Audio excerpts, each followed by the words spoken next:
তো শেষ হয়ে গেল আইপিএলের পঞ্চম ম্যাচ। দিল্লি ম্যাচটা জিতে যায় 18তম ওভার 145 করে, যদিও টার্গেট ছিল 142। লখনৌ ফার্স্ট ব্যাট করে 10 উইকেট চলে যায় তাদের, পুরো 20 ওভারও খেলতে পারে, 10 উইকেট পড়ে যায়, 141 তারা করতে পারে।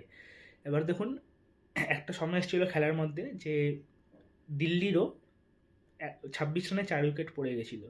এবার 26 রানে 4 উইকেট পড়ে গেছে, ম্যাচটা জিতে গেছে সেই জন্য না, আমি প্রথম থেকেই ম্যাচে মানে এর আগের ভিডিও তো আমার বলা উচিত ছিল, এইবারে সিজনে দিল্লি যদি টপ 4-এ না থাকে, কিংবা আরও স্পেসিফিক যদি বলি ফাইনাল না খেলে, তাহলে কিন্তু আমি অবাক হব।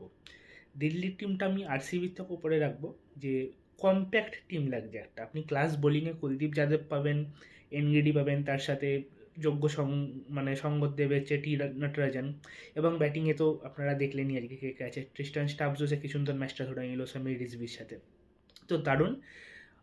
কেএল রাহুল আছে, কেএল রাহুল আজকে ফার্স্ট বলে উইকেট চলে গেছে, সামির বলে ঠিক আছে, ওটা হতেই পারে, ক্যাচ আউট হয়ে গেছে।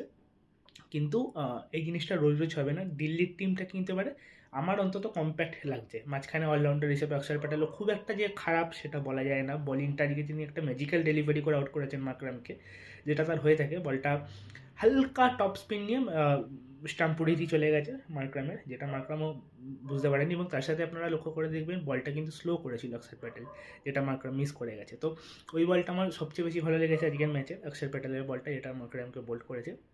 এবং অপরদিকে লখনৌয়ের টিমটাও কিন্তু সে হচ্ছে খারাপ না, লখনৌয়েরও টপ 4-এ থাকা উচিত, বা না থাকলেও অবাক হব এরকম একটা ব্যাপার। তো এখন অবধি যে দেখলাম টোটাল সবকটা টিমের খেলা, ব্যাঙ্গালোর, মুম্বাই এবং তার সাথে লখনৌ এবং দিল্লির, এই চারটে টিমের প্লে অফে থাকা উচিত বা খেলা উচিত। কিন্তু জানি না এরপর কী হবে, অনেক ভালো টিমও হেগে ফেলতে পারে বা অনেক খারাপ টিমও উঠে যেতে পারে, এক্সেপ্ট চেন্নাই। তো দেখা যাক কী হয়। আজকের ম্যাচটা নিয়ে আমি বেশি কিছু কাটাছেড়া করছি না, গতকালের মতোই শর্ট রাখছি ভিডিওটা। কে কী কত রান করলো না করলো সেসব নিয়ে বলতে গেলে হয়তো ভিডিওর লেন্থ বাড়বে, কিন্তু ম্যাচটা যে বিশ্লেষণ করা সেটা নিয়ে কথা বলা হবে না। তো ছোট্ট করে বিশ্লেষণ করি ম্যাচটা, কোন কোন দিক ভালো লাগলো খারাপ লাগলো। একটা তো অলরেডি বলেই দিলাম, যেটা খারাপ লাগলো আমার, লখনৌ একটা সময় এসেছিল রানটাকে কিন্তু আরও একটু টানতে পারতো, 160-70-এ যেতে নিয়ে পারতো রানটা। ঋষভ পান্ত কেন ওপেনে নামলো আমি বুঝতে পারলাম না, মাকরামকে বসিয়ে রেখে, খুবই অদ্ভুত ডিসিশন সেটা। ঠিক আছে, এইটাকে আমি ক্রিটিসাইজ এখনই করতে চাইছি না, আমি জাস্ট বুঝতে পারলাম না বলে আপনাদের সাথে শেয়ার করলাম ব্যাপারটা।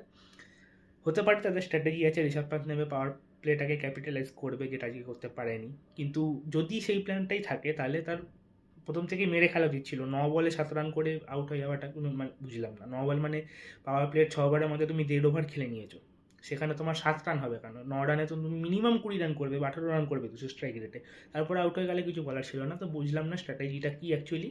যদি এই স্ট্র্যাটেজিটা হয়ে থাকে পাওয়ার প্লেটা ক্যাপিটালাইজড করবে ঋষভ পান্ত, তাহলে আমার কোনো মনে হয় না সেই ডিসিশনটা ভুল আছে। কিন্তু মাকরাম যে এত ফর্মে আছে, তাকে থার্ডে নামানোটাও ঠিকঠাক ডিসিশন আমার জন্য মনে হয়নি। এবং বোলিংয়ের দিক থেকে বলতে গেলে নিকোলাস পুরানও খেলতে পারলো না আজকে খুব একটা ভালো, মানে একদমই খেলতে পারেনি নিকোলাস পুরান। যদি সে নিজের স্বাভাবিকের থেকেও কম খেলাটা খেলতো, রানটা 160-65 যেতে পারতো, 8 বলে 8 রান করে আউট হয়ে গেছে। সামির রিজভি দিল্লির ম্যান অফ দ্য ম্যাচ হয়েছে, যেটা তার প্রাপ্য, মানে 100% প্রাপ্য, ওই একটা রানের 50+ রান।